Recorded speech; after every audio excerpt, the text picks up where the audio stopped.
今天蓝妹儿跟您分享双椒嫩笋炒肉片的做法，这样炒出来的肉片呢，嫩嫩滑滑，鲜香下饭。我们先来把笋子切条，青红椒洗干净，切条备用。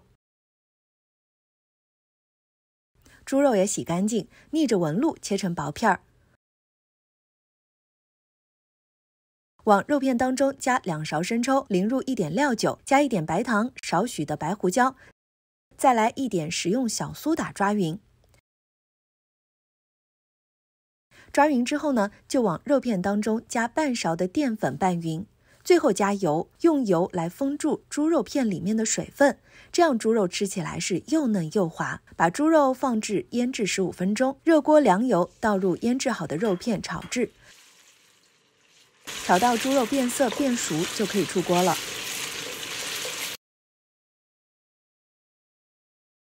锅内留底油，下蒜末炒香。再倒入切好的嫩笋，炒上10多秒的样子，加入青红椒一起炒制，加少许的盐增加一下底味。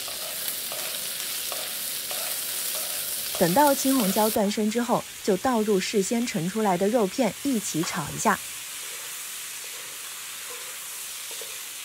炒匀之后，淋上1点水淀粉，滴上几滴醋，翻炒均匀就可以出锅啦。这道嫩笋炒肉片呢就做好了，猪肉吃起来是嫩嫩滑滑，笋子和青红椒吃起来呢也是脆嫩脆嫩的。